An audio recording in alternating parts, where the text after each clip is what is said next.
7 choses qu'une relation peut tenter de vous dire. Bonjour à toutes et à tous et bienvenue, je suis Esther Valentin, je suis coach et formatrice en développement personnel et relationnel et aujourd'hui je vais vous partager 7 choses qu'une relation peut tenter de vous dire. En tout cas que ce que vous avez comme résultat dans vos relations ou dans votre relation actuelle peut tenter de vous montrer. Nos relations, c'est des miroirs. C'est tout.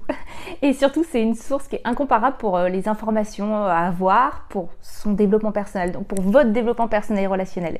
Et là, je vais vous exposer dans cette vidéo quelques exemples qui sont assez récurrents, qui pourraient vous faire réaliser ce que vos relations ou votre relation actuelle tentent de vous montrer afin de vous faire évoluer.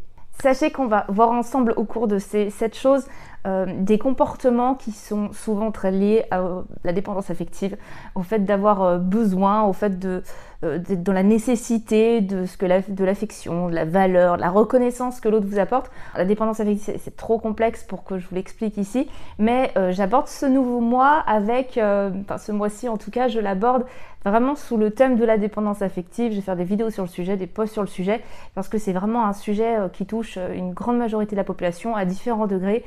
Et la dépendance affective, sachez que si vous voulez aller plus loin, j'ai tout simplement un e-book gratuit sur le sujet que je vais vous mettre en description de cette vidéo. Et spécialement, uniquement ce mois-ci, j'ai une offre hyper spéciale pour vous faire connaître toute la dépendance affective et surtout qu'elle n'ait plus aucune incidence dans votre vie. Je vais juste vous laisser regarder en barre de description, sachez que c'est uniquement ce mois-ci, donc si vous voyez la vidéo, dépêchez-vous ce mois-ci. Si c'est plus tard, écoutez, tant pis, ce sera pour une prochaine fois, peut-être, sait-on jamais. On va en venir à ces 7 choses. La première, c'est que vous devez apprendre à faire la différence entre ce qui vous appartient et ce qui ne vous appartient pas. On parle ici de responsabilisation.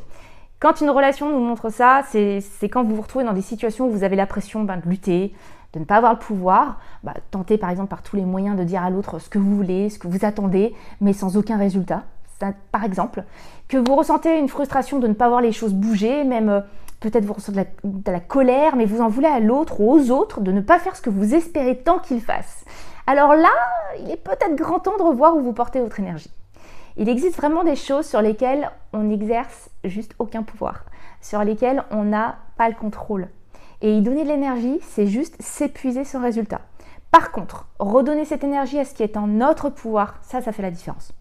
Apprendre à différencier ce qui est en notre pouvoir et ce qui ne l'est pas, et à arrêter de lutter là où on n'en a pas pour faire les changements sur ce qui est de notre pouvoir, de notre responsabilité, de nos possibilités.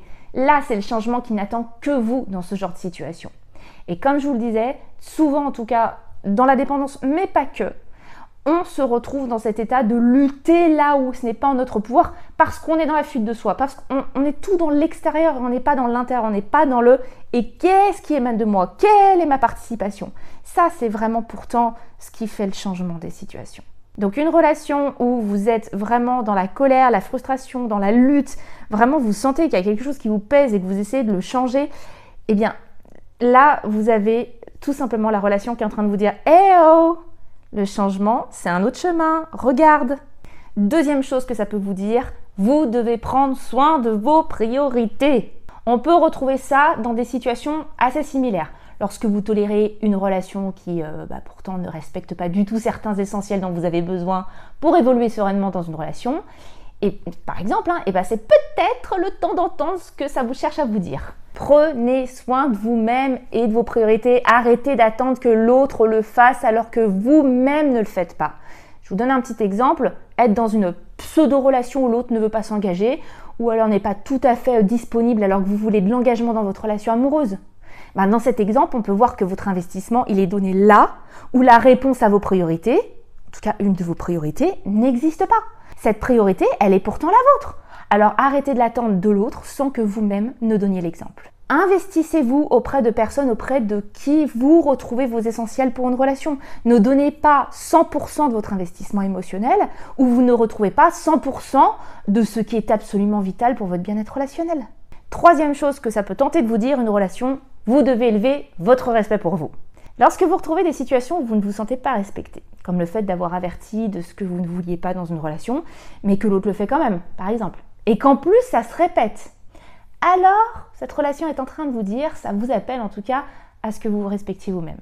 Et par respect de soi, je parle là de respecter vous-même les limites que vous posez, que vous demandez.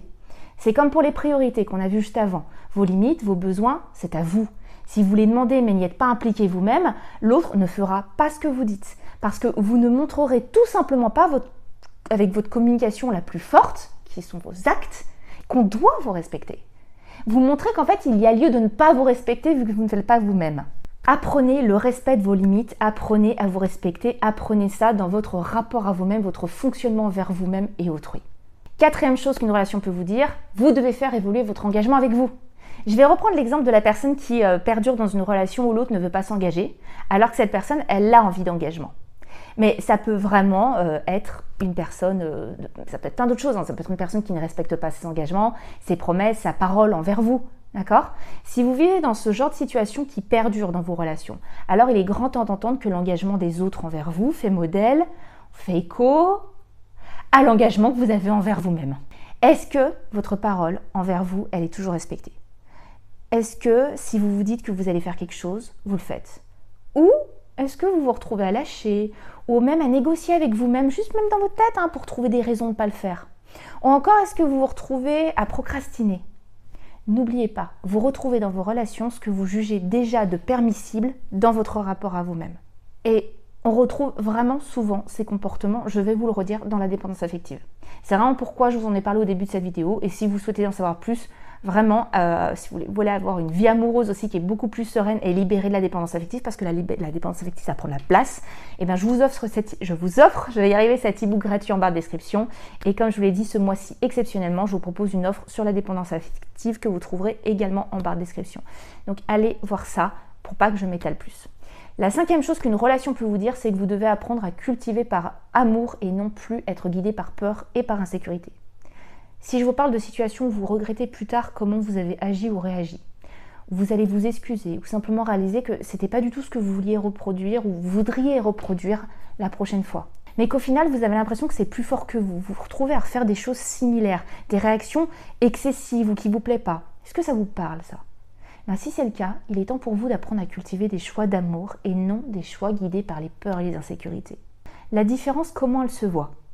Les choix d'amour, ils ne se regrettent pas. Ils sont dictés par l'amour qu'on se porte à nous-mêmes, aux valeurs qu'on veut chérir et qu'on veut retrouver toute notre vie, par les ressentis que nous souhaitons d'avoir. Les choix guidés par la peur et les insécurités, eux, c'est des réactions. Mais ils ne sont pas faits dans la conscience que c'est bien aligné avec ce qu'on désire pour nous à long et court terme. Ils sont plus faits dans l'immédiat. Je vous donne un exemple. Écrire un message incendiaire parce que l'autre n'a pas écrit de la journée. Le choix d'amour serait de penser à ce que nous voulons pour notre relation et ainsi ce que nous y gagnons. Je cherche de la sérénité, du bien-être, de la confiance pour moi et ma relation, donc c'est à cultiver avec l'autre. Je vais écrire un message basé sur le fait que l'autre n'a pas eu le temps ou toute autre raison et je vais cultiver ce que je veux retrouver. Le choix d'amour, il est tourné vers le futur. Si j'écris mon message incendiaire sous le coup des émotions pour reprocher à l'autre de ne pas avoir écrit, je suis dans la réaction. Je crois absolument à mes pensées qui sont dictées par mes peurs et mes insécurités. Je ne pense pas à ce que ça va produire après. Je pense à me décharger de ce que je vis en moi à l'instant T. Le choix de la peur, il n'est absolument pas dirigé vers le futur. Il va à l'encontre même du futur qu'on se souhaite. Ok ? Sixième chose qu'une relation peut tenter de vous dire, vous devez devenir une meilleure personne pour vous. Et ne plus fuir dans la dépendance, mais se réapproprier votre individualité. Vous vous retrouvez souvent dans le besoin d'être rassuré par l'autre, de ne pas supporter qu'il apprécie sincèrement faire des choses sans vous, alors qu'il partage déjà beaucoup avec vous. Vous êtes toujours disponible pour répondre présent dès que l'autre l'est.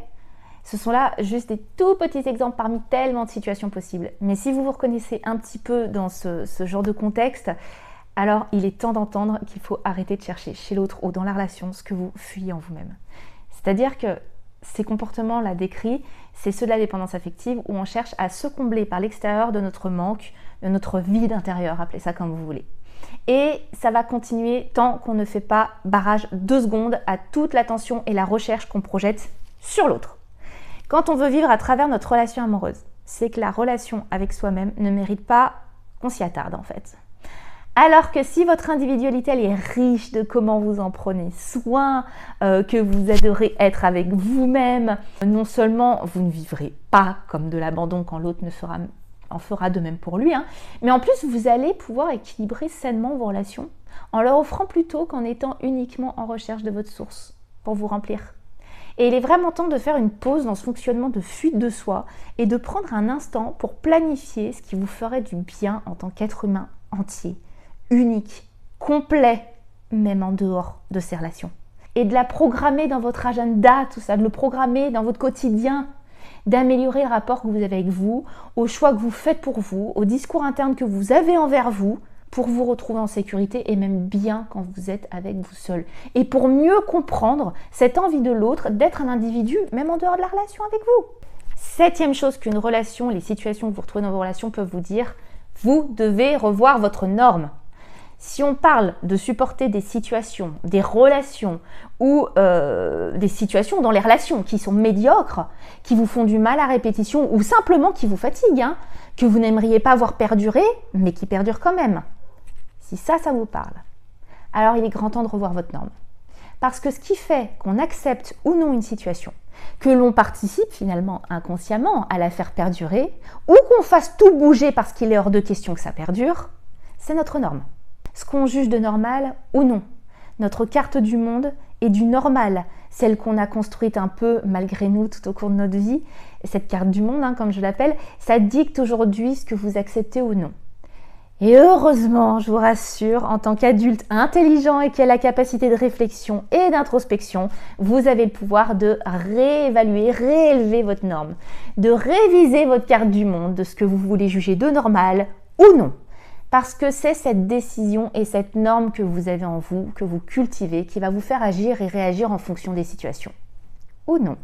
J'espère sincèrement que ces 7 choses que vos relations peuvent vous dire vous ont marqué, vous ont peut-être réveillé sur quelque chose où il est temps que vous mettiez vous de l'investissement pour que vous apportiez l'épanouissement relationnel que vous recherchez et qui se trouve en dehors des dysfonctionnements tels que la dépendance affective, entre autres bien entendu, peut vous faire entretenir sans le savoir.